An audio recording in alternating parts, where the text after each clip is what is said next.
ಪಾಕಿಸ್ತಾನವನ್ನ ನಂಬೋದೇ ಕಷ್ಟ. ಅಮೆರಿಕ ಮಧ್ಯಪ್ರವೇಶ ಮಾಡ್ತು, ಹಾಗೆ ಪಾಕಿಸ್ತಾನದ ಡಿಜಿಎಂಒನೇ ಕರೆ ಮಾಡಿದ್ರು, ಅದ್ ಏನೇ ಇರ್ಲಿ, ಪಾಕಿಸ್ತಾನ ನಿಜಕ್ಕೂ ಕೂಡ ಕೊಟ್ಟ ಮಾತಿನಂತೆ ನಡೆದುಕೊಳ್ಳುತ್ತಾ ಅನ್ನೋ ಪ್ರಶ್ನೆ ಇದ್ದೇ ಇದೆ. ನಮ್ಮ ಜೊತೆಯಲ್ಲಿ ನಿವೃತ್ತ ಕರ್ನಲ್ ಶ್ಯಾಮ್ ಸುಂದರ್ ಅವರು ಸಂಪರ್ಕದಲ್ಲಿದ್ದಾರೆ. ಸರ್ ನಮಸ್ಕಾರ. ಹಾಗೆ sorry we made you to wait. ಪಾಕಿಸ್ತಾನವನ್ನ ನಂಬಬಹುದಾ ಅನ್ನೋದೇ ದೊಡ್ಡ ಪ್ರಶ್ನೆ. ಅಲ್ಲಿ ಹೋಗಿ ಅಮೆರಿಕದ ಮುಂದೆ ಮಂಡಿ ಓರಿ ಭಿಕ್ಷೆ ಬೇಡ್ತು ಸರಿ, ಡಿಜಿಎಂಒ ಡೈರೆಕ್ಟ್ ಆಗಿ ಕರೆ ಮಾಡಿದ್ರು, ಇಲ್ಲಿ ಇನ್ ಯುದ್ಧ ಬೇಡ ಅಂತ ಹೇಳಿದ್ರು, ಎಲ್ಲವೂ ಸರಿಯೇ. ಆದ್ರೆ ಮಾತನಾಡದಂತೆ ನಡ್ಕೊಳ್ಳುತ್ತಾ ಪಾಕಿಸ್ತಾನ ಅಂತ ನೋಡಿ, ಅವ್ರಿಗೆ ನಂಬಿಕೆಗೆ ಸ್ವಲ್ಪ ಕೂಡ ಅರ್ಹರಿಲ್ಲ. ನಾವು ಈಗ 70-75 ವರ್ಷದಿಂದ ನೋಡ್ತಾನೆ ಇದ್ದೀವಿ. ಅವರು ಹೇಳಿದ ಮಾತು ಯಾವ್ದಾರ ನಡೆಸ್ಕೊಟ್ಟಿದಾರ? ಕದನ ವಿರಾಮ 71 ಅಲ್ಲೇ ಆಗಿದೆ. ಅದನ್ನ ಕದನ ವಿರಾಮನ 1000 ಸರಿ ಉಲ್ಲಂಘನೆ ಮಾಡಿದ್ದಾರೆ. ಮೊನ್ನೆ ಕೂಡ ಇದು ಶುರುವಾಗಕ್ ಮುಂಚೆನೂ ಬೇಕಾದಷ್ಟು ಸರಿ ಉಲ್ಲಂಘನೆ ಮಾಡಿದ್ರು, ಈಗಲೂ ಮಾಡ್ತಾನೆ ಇದ್ದಾರೆ, ನಿನ್ನೆ ತನಕ ಮಾಡ್ತಾನೆ ಇದ್ದಾರೆ. ಸೊ ಆ ಸೀಸ್ ಫೈರ್ಗೆ ಅವ್ರ ಹತ್ರ ಒಂದು ಬೆಲೆ ಇಲ್ಲ, ಅದಕ್ಕೆ ಒಂದು ಗೌರವ ಇಲ್ಲ. ಸೊ ಅವ್ರನ್ನ ನಂಬಿಕೆ ಅರ್ಹರಲ್ಲ. ಸೊ ಅದನ್ನ ನಂಬಕ್ಕಾಗಲ್ಲ. ನಮ್ಮ ತಯಾರಿಯಲ್ಲಿ ನಾವಿರ್ಬೇಕು, ನಮ್ಮ ಎಚ್ಚರಿಕೆಯಲ್ಲಿ ನಾವಿರ್ಬೇಕು. ಆದ್ರೆ ನಾವು ಗ್ಲೋಬಲ್ ಇದ್ರಲ್ಲಿ ಒಂದು ಸ್ಥಾನ ಇದೆ ನಮ್ಗೆ, ನಮ್ಮ ಮಾತು ಬೇರೆಯವರು ಕೇಳ್ತಾರೆ. ಹಾಗೆ ಆದ್ರಿಂದ ನಾವು ಅವರ ಮಾತನ್ನು ಕೇಳಿ ಒಂದು ನಮಗೆ ಯೋಗ್ಯವಾದ ಒಂದು ತೀರ್ಮಾನ ಮಾಡಿದೀವಿ ಸದ್ಯಕ್ಕೆ. ಅದು ಇಬ್ಬರಿಗೂ ಒಳ್ಳೇದಾಗಿಲಿ ಅಂತ. ಅವರು ಬುದ್ಧಿ ತಿಳ್ಕೊಂಡು ಮಾರ್ಪಾಡಾದ್ರೆ ಅವ್ರಿಗೂ ಒಳ್ಳೇದು, ನಮಗೂ ಒಳ್ಳೇದು. ಆದ್ರೆ ನಾವು ಈಗ ಸುಮ್ನೆ ಕೂತ್ಕೊಂಡು ಆರಾಮವಾಗಿರಕ್ಕಾಗಲ್ಲ. ನಮ್ಮ ತಯಾರಿ, ನಮ್ಮ ಇದು ಮುನ್ನೆಚ್ಚರಿಕೆ ಅದರಲ್ಲಿ ಸಾಮಾನ್ಯ ಜನರಿಗಿರೋ ಗೊಂದಲ ಹೆಂಗಾಗತ್ತೆ ಅಂದ್ರೆ, ಅಮೆರಿಕ ಮತ್ತೊಮ್ಮೆ ದೊಡ್ಡಣ್ಣ ಅನ್ನೋದನ್ನ ಪ್ರೂವ್ ಮಾಡ್ಕೊಳಕ್ ಹೊರಟ್ಬಿಡ್ತಾ. ಈಗ ಅಮೆರಿಕ ಬುದ್ಧಿವಾದ ಹೇಳೋದಕ್ಕೇನೆ ಭಾರತ ಮಂಡಿ ಊರ್ತಾ? ಆಗಲ್ಲ. ಅಮೆರಿಕ ಒಂದು ಶಕ್ತಿಶಾಲಿ ರಾಷ್ಟ್ರ, ದೊಡ್ಡ ರಾಷ್ಟ್ರ. ಅದಕ್ಕೆ ಬೆಲೆ ಕೊಡ್ಲೇಬೇಕಾಗತ್ತೆ.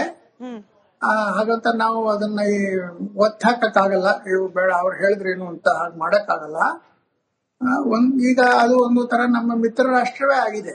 ಮೊದಲು ಇರ್ಲಿಲ್ಲ, ಈಗ ಸ್ವಲ್ಪ ನಮ್ಮ ರಿಲೇಷನ್ಸ್ ಚೆನ್ನಾಗಿದೆ. ಸೊ ನಾವು ಅದೊಂದೇ ಕಾರಣಕ್ಕೆ ನಾವು ಒಪ್ಪಿದೀವಿ ಇದು ಕದನ ವಿರಾಮಕ್ಕೆ ಅಂತ ಹೇಳಕ್ಕಾಗಲ್ಲ. ಬೇರೆ ಕಾರಣಗಳು ಇದೆ. ಬೆಳಗಿಂದ ಬಹಳ ಹೊತ್ತು ಮಾತಾಡಿದ್ದಾರೆ ಅವ್ರ ಡಿಜಿಎಂಒ, ನಮ್ಮ ಡಿಜಿಎಂಒ. ಬೇಕಾದಷ್ಟು ಕಾರಣಗಳಿದೆ. ನೀವೇ ಹೇಳಿ, ನಾವು ಸುಮ್ನೆ ಯುದ್ಧ ಮಾಡಿದ್ರೆ ಎಷ್ಟು ಖರ್ಚಾಗುತ್ತೆ, ನಮ್ಮ ಆರ್ಥಿಕ ಪರಿಸ್ಥಿತಿಗೆ ಎಷ್ಟು ಧಕ್ಕೆ ಆಗುತ್ತೆ, ಅದೆಲ್ಲ ನಿಮ್ಗೆ ಗೊತ್ತಾಗುತ್ತೆ. ಸೊ ಈಗ ನಮಗೇನು ನಷ್ಟ ಆಗಿಲ್ಲ. ಆದ್ರೆ ಅವ್ರಿಗೆ ಚೆನ್ನಾಗಿ 3 ದಿನದಲ್ಲಿ ಚೆನ್ನಾಗಿ ಪಾಠ ಕಲಿಸಿದೀವಿ. ಆ ಪಾಠ ಒಂದಷ್ಟು ಮಟ್ಟಿಗೆ ಅವ್ರಿಗೆ ಅರ್ಥ ಆಗಿದೆ ಅಂತ ಕಾಣುತ್ತೆ. ಇನ್ನು ಅದು ಅಲ್ಲದೆ ನೀವು ಮೊದಲೇ ಹೇಳಿದಾಗೆ ಅವ್ರದ್ದು ಕದನ ಮಾಡೋ ಶಕ್ತಿನ ಆಲ್ಮೋಸ್ಟ್ ಝೀರೋಗೆ ತಂದಿಟ್ಟಿದೀವಿ.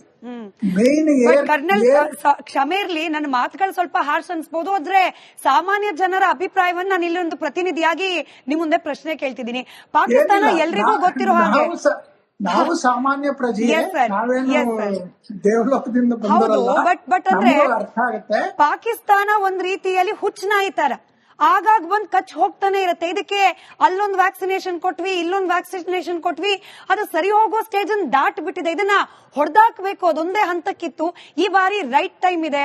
ಪಾಕಿಸ್ತಾನಕ್ಕೆ ಇನ್ನೊಂದ್ಸತಿ ಎದ್ದು ನಿಲ್ಲೋಕಾಗದೆ ಇರೋ ರೀತಿಯಲ್ಲಿ ಭಾರತ ಪಾಠ ಕಲಿಸಬೇಕಾಗಿತ್ತು ಅನ್ನೋ ನಿರೀಕ್ಷೆ ಭಾರತದ ಸಾಮಾನ್ಯ ಪ್ರಜೆಯದ್ದಾಗಿತ್ತು. ಹೌದು, ನಾನು ಅದಕ್ಕೆ ಸಮ್ಮತಿ ಇದೆ. ನಾನೇನ್ ಹೇಳೋದು ಅಂದ್ರೆ, ನಮಗೆ ಒಳ್ಳೆ ಸುವರ್ಣಾವಕಾಶ ಇತ್ತು. ಒಂದು, ನಮ್ಮ ಪಾಕ್ ಆಕ್ಯುಪೈಡ್ ಕಾಶ್ಮೀರ್ನ ನಮ್ಮ ಸುಬಂದಿಗೆ, ನಮ್ಮ ಹತೋಟಿಗೆ ತರೋ ಒಳ್ಳೆ ಅವಕಾಶ ಇತ್ತು. ಇನ್ನೊಂದು, ಪಾಕಿಸ್ತಾನ 4 ದೇಶವಾಗಿ ಹಂಚೋಗೋ ಸ್ಥಿತಿ ಬರೋ ಪ್ರಮೇಯ ಇತ್ತು. ಇದೆಲ್ಲ ತೆಪ್ಪು ಹೋಯ್ತಲ್ಲ ಅಂತ ಒಂದು ರೀತಿಯಲ್ಲಿ ನಮಗೆ ಇದು ಆಗಿದೆ, ಒಂಥರ ದುಃಖನೂ ಆಗಿದೆ. ಅಯ್ಯೋ, ಇಷ್ಟು ಹತ್ರ ಬಂದು ನಮ್ಗೆ ಆಗ್ಲಿಲ್ವಲ್ಲ ಅಂತ. ಆದ್ರೆ ನಾವೀಗ ಕಂಪ್ಲೀಟ್ ಆಗಿ we are not at the losing side and we are not on the winning side also. ನಾವು ಒಂಥರ ಕದನ ವಿರಾಮ ಅಂದ್ರೆ ಸ್ವಲ್ಪ ದಿನ, it is not seize fire, is not completely cancelling everything. ಸ್ವಲ್ಪ ದಿನಕ್ಕೆ ವಿರಾಮ ಅಂದ್ರೆ ತಿರ್ಗಾ ಶುರುವಾಗಬಹುದಲ್ಲ. ಬಟ್ ಮತ್ತೆ ಶುರು ಮಾಡಿದ್ರೆ ಮಾತ್ರ ಇನ್ನು ಪಾಕಿಸ್ತಾನ ಕುಣಿಗಾಲ ಇರೋದಿಲ್ಲ ಅಂತ ಹೇಳಿ ಬಹುಶಃ ಆದ್ರೆ ಅದೇ ಮತ್ತೆ ತಂಟೆಗೆ ಬಂದ್ರೆ ಪಾಕಿಸ್ತಾನಕ್ಕೆ ಇನ್ನು ಉಳಿಗಾಲ ಇರೋದಿಲ್ಲ ಅಂತ ಹೇಳಿ ಆಗ್ಲೇ ಸಂದೇಶ ಕೊಟ್ಟಾಗಿದೆ. ಹೌದು, ಇದನ್ನ ಅವರು ಅರಿತುಕೊಂಡು ಸರಿ ಹೋದ್ರೆ ಸರಿ, ಇಲ್ಲದ್ರೆ ನಾವು ವಿ ಆರ್ ಆಲ್ವೇಸ್ ಪ್ರಿಪೇರ್ಡ್. ಇವತ್ತೆಲ್ಲ ನಾಳೆ ಅವ್ರನ್ನ ಮಟ್ಟ ಹಾಕ್ಲೇಬಹುದು, ಕಂಪ್ಲೀಟ್ ಆಗಿ ಮಟ್ಟ ಹಾಕಬಹುದು. ಈಗಲೇ ನೋಡಿ 3 ದಿನದಲ್ಲಿ ಅವರು ಎಷ್ಟು ಅನುಭವಿಸಿದ್ದಾರೆ ಅನ್ನೋದು ನಿಮ್ಗೆ ಎಲ್ರಿಗೂ ಗೊತ್ತಾಗಿದೆ. ಈಗ ಸಾಮಾನ್ಯ ಪ್ರಜೆಗೂ ಗೊತ್ತಾಗಿದೆ. ಇನ್ನು ಇದೇ ಇನ್ನೊಂದು ವಾರ ಕಂಟಿನ್ಯೂ ಆಗಿದ್ದರೆ ಅವ್ರ ಸ್ಥಿತಿ ಏನಾಗ್ತಿತ್ತು ಅನ್ನೋದು ಊಹಿಸ್ಕೋಬಹುದು. ಧನ್ಯವಾದ ಸರ್, ಧನ್ಯವಾದ ಇಷ್ಟೊತ್ತು ರಿಪಬ್ಲಿಕ್ ಕನ್ನಡದ ಜೊತೆಯಲ್ಲಿ ಮಾತನಾಡಿದಕ್ಕೆ. ಪಾಕಿಸ್ತಾನವನ್ನ ನಂಬೋದೇ ಕಷ್ಟ. ಅಮೆರಿಕ ಮಧ್ಯಪ್ರವೇಶ ಮಾಡ್ತು, ಹಾಗೆ ಪಾಕಿಸ್ತಾನದ ಡಿಜಿಎಂಒನೇ ಕರೆ ಮಾಡಿದ್ರು, ಅದ್ ಏನೇ ಇರ್ಲಿ, ಪಾಕಿಸ್ತಾನ ನಿಜಕ್ಕೂ ಕೂಡ ಕೊಟ್ಟ ಮಾತಿನಂತೆ ನಡೆದುಕೊಳ್ಳುತ್ತಾ ಅನ್ನೋ ಪ್ರಶ್ನೆ ಇದ್ದೇ ಇದೆ. ನಮ್ಮ ಜೊತೆಯಲ್ಲಿ ನಿವೃತ್ತ ಕರ್ನಲ್ ಶ್ಯಾಮ್ ಸುಂದರ್ ಅವರು ಸಂಪರ್ಕದಲ್ಲಿದ್ದಾರೆ.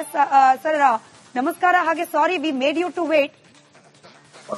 ಪಾಕಿಸ್ತಾನವನ್ನ ನಂಬಬಹುದಾ ಅನ್ನೋದೇ ದೊಡ್ಡ ಪ್ರಶ್ನೆ. ಅಲ್ಲಿ ಹೋಗಿ ಅಮೆರಿಕದ ಮುಂದೆ ಮಂಡಿ ಓರಿ ಭಿಕ್ಷೆ ಬೇಡ್ತು ಸರಿ, ಡಿಜಿಎಂಒ ಡೈರೆಕ್ಟ್ ಆಗಿ ಕರೆ ಮಾಡಿದ್ರು, ಇಲ್ಲಿ ಯುದ್ಧ ಬೇಡ ಅಂತ ಹೇಳಿದ್ರು, ಎಲ್ಲವೂ ಸರಿಯೇ. ಆದ್ರೆ ಮಾತನಾಡದಂತೆ ನಡ್ಕೊಳ್ಳುತ್ತಾ ಪಾಕಿಸ್ತಾನ ಅಂತ ನೋಡಿ, ಅವ್ರಿಗೆ ನಂಬಿಕೆಗೆ ಸ್ವಲ್ಪ ಕೂಡ ಅರ್ಹರಿಲ್ಲ. ನಾವು ಈಗ 70-75 ವರ್ಷದಿಂದ ನೋಡ್ತಾನೆ ಇದ್ದೀವಿ.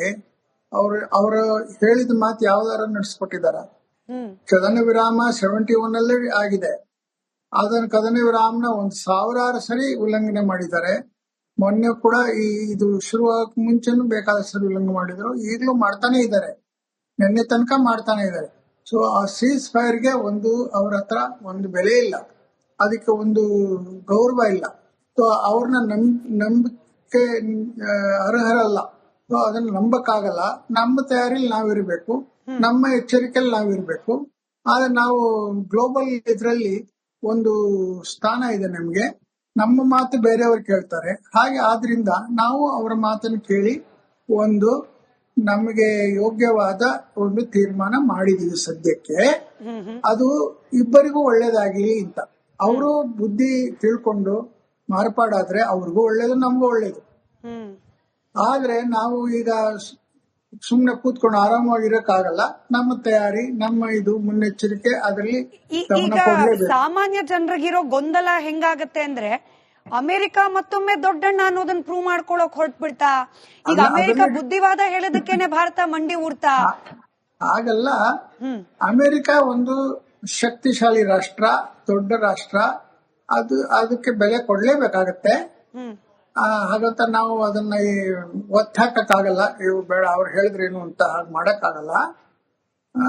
ಈಗ ಅದು ಒಂದು ತರ ನಮ್ಮ ಮಿತ್ರ ರಾಷ್ಟ್ರವೇ ಆಗಿದೆ. ಮೊದಲು ಇರ್ಲಿಲ್ಲ, ಈಗ ಸ್ವಲ್ಪ ನಮ್ಮ ರಿಲೇಷನ್ಸ್ ಚೆನ್ನಾಗಿದೆ. ಸೊ ನಾವು ಅದೊಂದೇ ಕಾರಣಕ್ಕೆ ನಾವು ಒಪ್ಪಿದೀವಿ ಇದು ಕದನ ವಿರಾಮಕ್ಕೆ ಅಂತ ಹೇಳಕ್ಕಾಗಲ್ಲ. ಬೇರೆ ಕಾರಣಗಳು ಇದೆ. ಬೆಳಗಿಂದ ಬಹಳ ಹೊತ್ತು ಮಾತಾಡಿದ್ದಾರೆ ಅವ್ರ ಡಿಜಿಎಂಒ, ನಮ್ಮ ಡಿಜಿಎಂಒ. ಬೇಕಾದಷ್ಟು ಕಾರಣಗಳಿದೆ. ನೀವೇ ಹೇಳಿ, ನಾವು ಸುಮ್ನೆ ಯುದ್ಧ ಮಾಡಿದ್ರೆ ಎಷ್ಟು ಖರ್ಚಾಗುತ್ತೆ? ನಮ್ಮ